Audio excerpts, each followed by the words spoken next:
Welcome back to the YouTube channel Malawi. Cameras attend tilowe ku USA, United States of America. Kumene kuku kumene ndithu akopera akwanitsa kukopera drone, mabomba aja a drone. Amene amachita kuti Shahidi drone. Amene originality yake kapena kuti kumene adayambitsa mabomba amene ukakonzedwe kake ndi dziko lija la Iran. Kumene kuku ndithu iwowa ali ndi system imene anayibweretsa mwa modern imene iwo amapanga mabomba ochipa. Tikamati ochipa atu bombalo ndithu kamba za 39,000 US dollars kama 40,000 US dollars. Madollars ajata amene. Tungazele 40,000 US dollars. Imene ku Malawi ikupanga 200 million. 100 chaku, about 200 million. Ndalama rimene koma kuti imene ndi cheapest. Ndi mabomba ochipa kwambiri amene Iran komanso samatenga nthawi komanso anthu sizimafunika anthu ambiri kama kuti sizimafunika energy mphamvu za anthu kwambiri ayi ndi nkhani yongoyendetsa basi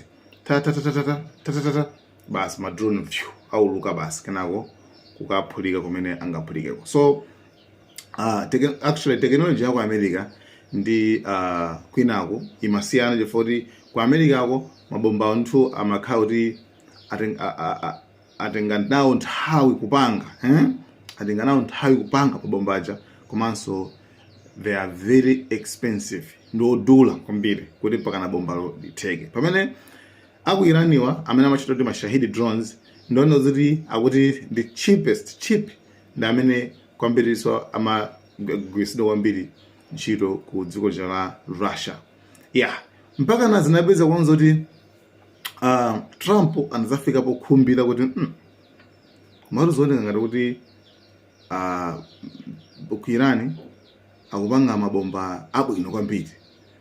Mapanga mabomba abwino kwambiri and mabomba amene wawa akuoneka kuti inenso kufunika ifeso tikhale nawonso. Chifukwa masiku anu wa nkhondo kwenikweni yuma tamangira kwa drone joint. Ndio kufunika ifeso ndithu kufunika tikhale nawo. Tamumveka Trump pang'ono. I asked one of the companies, I said, I want a lot of drones. And, in the case of Iran, they make a good drone. And they make them for $35,000, $40,000. So I said to this company, I want to see it. They came in 2 weeks later with a drone that cost $41 million. I said, that's not what I'm talking about, $41 million. I'm talking about something for $35,000, $40,000 where you send thousands of them up. And that's a great way. And they're very good, too, and fast and deadly. Horrible. Yes. Omu ndimene ndithu Trump amanenera amakambira kuti ifetu ndithu pakufunika mabomba amene wawa my drones amene wawa aku Iraniwa. For the year at least they are cheaper. Komanso ndi abwino kwambiri. Therefore, what happened at the end? Chimene chitika kumapeto kwake nchona kuti America yakwanitsa kupanga kope. Madrone ngatatu amene mokuti pakadele panopa ali nawo ndithu ambiri. Mokuti pakadele panopa ndithu iyayi aliyense amene mokuti atumiza ndithu madrone amene exactly ngati Shahidi drones.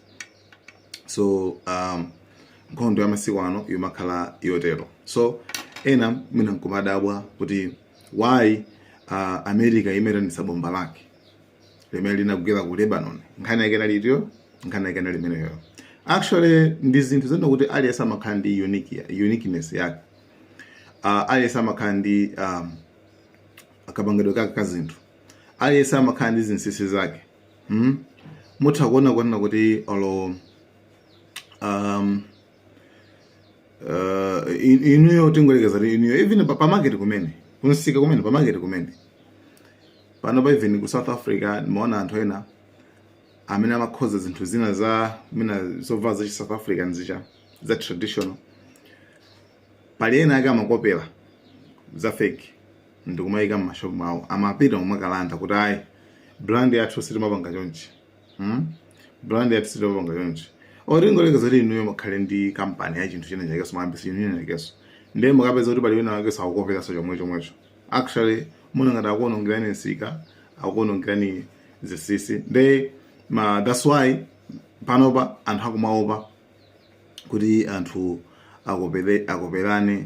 akopere mabombo awo, akopere kachani chilichonse kati ndege tankhondo ticha kachani. Panopa it's like it's a secret.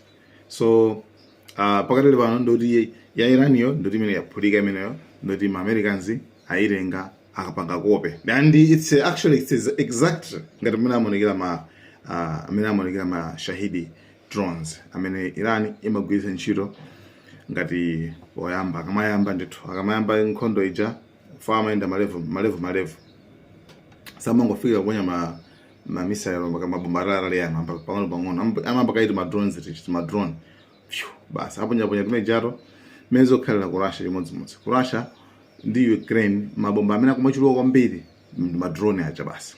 So ndizinthu ndizovuta kwambiri ma drone panopa like nkhondo yake makhala yopya kwambiri, nkhondo yake makhala yopya. Okay, for example munaendako ndiyo tedake ndikupeza kuti ka drone ma drone akamera aja pana amajambulia anthu aja yango kupeza kumene muliko omene kamakhala anthu akamajambula ma drones kamaenda makamucha. That's how kama tobela ngatamena kabela mucha bwera ufika ngati chapo basi kana phulika, right? Then we're gonna you knows the demo is too late. Doti kanthu kanja kaphulika kale, doti iwe swamwalira sungapanga china chilichonse pene pacha. So yeah, nkhani ya kumene kuku ndi imeneyo. Finally mabomba aja apangidwa kope. And sikambe nkhani ina ya kumapeto tingomaliza ndi nkhani yokhudzana ndi Michael Nzamba amene anali SPC, Secretary to the President Cabinet wa chakwera, amene ndithu dzuloso anagonaso ndithu ku court, anagona ku polisi. Yeah, so lero ndi pamene iwo anyamuke kupita nawo ku court kumene sopano akalembe statement. Mlandu umene akupanga nawo accuse amene akwazenga nawo iwowa ndi mlandu uja ochita kuti abuse of office, abuse of power. Office kusayigwiritsa bwino ntchito office ija. So actually pamakhala consequences. Ndi nkhani yayikulu kwambiri